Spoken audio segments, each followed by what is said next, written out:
Chiefs. New on NFL Live, Andy Reid spoke to the media today. Here is what he had to say. Obviously, I think everybody right now is sitting there going, yeah, you want to win the Super Bowl. That's what you want to do. So, but we're right there. That's our primary goal, is to put ourselves in the best position we can to win. We have an expectation that we're going to go out there and score every single drive, but that comes with a lot of single reps, a lot of practice reps, a lot of time spent with the guys, and so it takes every single person in the building to go out there and have the top offense in the league, and so we have to just go into every practice, every film study, whatever that is, with that mindset that we're going to get the best out of it. And listen, they can get better. It was a struggle for the Chiefs to move the ball at times last season. They ranked 29th in the NFL in yards per rush, fourth worst. That was also the Chiefs' worst in a season since, oh my gosh, 2011. Why do we keep going back to that year, Cam? Kansas City up their design run rate to 37% last season. That was their highest with Patrick Mahomes as the starter. Obviously, they're going to get some help back at wide receiver.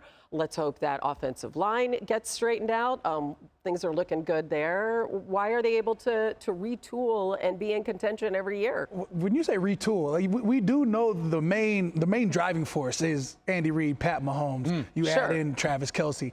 Other than that, you retool sounds a little aggressive. I'm thinking in my mind, every year we look for reasons why they won't win. And for some reason, the Chiefs only know how to win. We talk about their lowest run percentage, et cetera, 29th. I don't know if they're going to be able to beat the whoever, and yet they always do. Right. They always do. So until they don't, I'm a firm believer in history keeps repeating itself. They'll be really good. Low first-round draft picks. I mean, they seem to they scout. They do everything right. And they say things like, who's the receivers? And they have Hollywood Brown, and they have all these guys that pop up late and they show up. Coming back. Absolutely. But if they're going to get back to the offense that we saw a few years ago, they need to be far more explosive. We touched on this yesterday during NFL Live, but to reiterate, the Chiefs averaged their fewest yards per rush, their fewest yards per passing attempt. They had their fewest explosive runs. They had their fewest explosive passes in any year with Patrick Mahomes as their starting quarterback. How do they become more explosive? Having Rashee Rice healthy and having Xavier Worthy continue to develop, because he did come on last season, will help. I think their third-round rookie, Jalen Royals, might be able to help a little bit, too. Rookies would have a little bit of a buffer getting into the zone. That being said, 2 seasons ago, he had 7 50-plus yard receiving touchdowns at Utah State. That was the most in the country and the 4th most amongst any player in the FBS over the last 20 seasons. And the 2 guys at the very top of that list, Jamison Williams, Jamar Chase, those guys, very fast, the kind of players that we know can flip a game on its head in a hurry. I think the Chiefs just this year, maybe a few less grinded out drives, a few more press the easy button drives, make your defense feel good with a 7-0 lead early. Yeah, all those close wins last year. Again, you can't afford to do that all the time. You can't afford to make that a habit. We saw what happened in the Super Bowl, Kimberly, and you were there in Kansas City last week, right? What's the vibe, Kimberly? So I'm glad you feel especially, and you were detailing all those stats that show how much the Chiefs struggled, because I was there in Kansas City this week, and I talked to Andy Reid, and I talked to Patrick Mahomes and Chris Jones and other guys about basically the fact that they got slapped in the mouth. They got punched in the face by the Eagles. And one thing that Andy Reid said to me was, I wanted to see how guys would come back, how the coaches would come back in the offseason, the players. Did everybody feel like they had something they needed to improve on? And Andy Reid said, yeah, I feel really good about that, because all the stats that you mentioned were ways in which that they need to improve this season, but injuries are key. Health is key. Even Travis Kelce, you don't need Travis Kelce to be the Kelce of old, but you just need somebody else to complement him and what this offense can do. And this team understands that we are a championship-only team. That's what we're looking at. I think that was a wake-up call, and they're fine being the villains. Nobody wanted to see them three-peat last year. I think they're going to come in, and as Patrick Mahomes told me, he said, I'm hungry. Yeah, I love it. Well, is he ever not hungry? First of all, if it's not the Saints, I don't care who wins the Super Bowl. 3-peat, 2-peat, first time, I don't care. If it's not black and gold, it does not matter to me. See, y'all don't have to contend unless you get to the Super Bowl. Exactly. With these teams. We're fighting for it. That's what I'm like. Nobody wanted to hear him 3-peat. Actually, didn't really care. You're good. You're good. You know who does not want to hear that is the Ravens. We're going to talk about the Ravens right now. Okay. So according to our ESPN analytics, 3 teams stand out to win the AFC in 2025. That would be the Chiefs, the Bills and the Ravens. Obviously, no surprise there. No other team even has a 10% chance to do it, according to our numbers. Ravens have not made a Super Bowl since 2012. They could be inching closer to that goal, obviously, with the addition of Pro Bowl corner Jaire Alexander. That's quite a secondary there. Coach Harbaugh with more on the move. He's excited to be here. We're excited to have him. He had been kind of behind the scenes in the works a little bit, and I know he wanted to be here, and we wanted him here, you know. So for it to work out the way it did, it made Lamar happy, you know. I think it made everybody happy. It's just an opportunity to become a better team in that sense today. So we're really excited about it. I think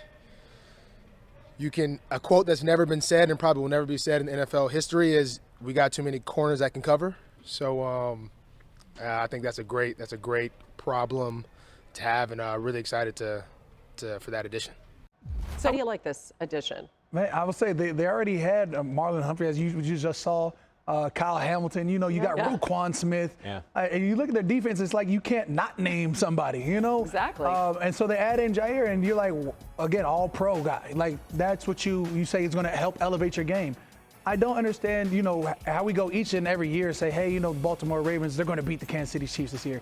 The Buffalo Bills, they're going to beat the Kansas City Chiefs this year. Yeah. But when you think about who's at the top, until they knock off Big KC at the top, they're going to keep on swinging. Now, I think they had a heck of an acquisition right there in Jaire, but let's not get it twisted. Everybody's aiming for the throne. Yeah, they're loaded. So Camp's point about this is how I feel about the move. I think it looks good on paper. But Jaire Alexander hasn't been healthy the last 2 seasons. That's also part of it. So we have to wait and see if he will be healthy. But bigger than that, to me, felt like without Jaire, this Ravens team had everything it needed last season to win it all. And when I look at the Ravens, the biggest issue to me on this team is the Ravens themselves and the inability to finish. Lamar Jackson talked about that this week, that he needs to be better. I don't think we're going to see another situation where Mark Andrews drops a pass on the goal. Knock on wood, I don't think we'll see that again. Yeah. But the emotional toll of all of these games where they sit back and say, how the hell did we lose that game? Yeah. That at some point, I think they're getting frustrated with that. Yeah, I mean, you mentioned Patrick Mahomes being motivated in Kansas City. What about Lamar? Yes. By the way, could have won the MVP. But again. Almost did. Probably should have. Historic year. Absolutely, right? crazy year. But the 2 turnovers, right, that he had in the game that they were eliminated in. So what is holding them back? They're so talented top to bottom. Yeah, Kimberly kind of hinted at one thing is probably the execution adjustment, right? Just play better when it matters the most. But I thought specifically last year, one area where they needed to be better in the biggest moments was the pass rush needed to be much more effective. Speaking right to Cam's heart here, if you go back and look at their biggest games of last season against the stiffest tests in terms of quarterbacks, there were 2 games that really stood out to me. Against the Buffalo Bills in the divisional round of the playoffs, and against the Eagles. So these are the late season games against elite top tier teams. 5 pressures each of those games. That was their lowest total in any game last season. They got a lot of bodies there in that Baltimore pass rush. There is the makings of a very good rush, and maybe having a better secondary will only increase the capacity for that rush to get home. But last year in pivotal moments, too much time for Josh Allen and Jalen Hurts. Quarterbacks that are that good with a little bit of time and space are going to pick apart any secondary, no matter what your credentials are. Can I flip this a little bit and ask you, how tough is it to bring down Lamar Jackson? Like, how do you even prepare? I don't know. I missed twice in one play. I was not going to bring that up. Like I've hit him. He ducked under me. I got up, slapped his ankles, and he still went for a first down. So what do you say to him after that? Yeah, how do you prepare for a quarterback like that? Yeah. I mean, just as you mentioned, the Ravens rush and how they struggled against Jalen Hurts and the Buffalo Bills quarterback and Josh Allen. You say when you're trying to eliminate the mobility. Yep. So sometimes it's not a fun pass rush. It's a run your spot and make sure he doesn't leave his spot. Yeah. It's hey, let's see how he can damage us through the air and not through the feet and the air. Right. You're just trying to take some of it out. Poison, yeah. Absolutely. And with Lamar Jackson, there's a reason why he's an MVP. He's the epitome of a dual threat quarterback. Oh, yeah. I mean, he's become such a complete passer, right? Over, 4,100 yards last year, 41 touchdowns, 4 interceptions. And then I'm not here for analytics. I watch the game. I'm like, okay, it's going to be a day today. If somebody asks you who the MVP frontrunner is for this year, wouldn't you have to say Lamar? Right? You always say so, you know, every year. Or Jalen Hurts.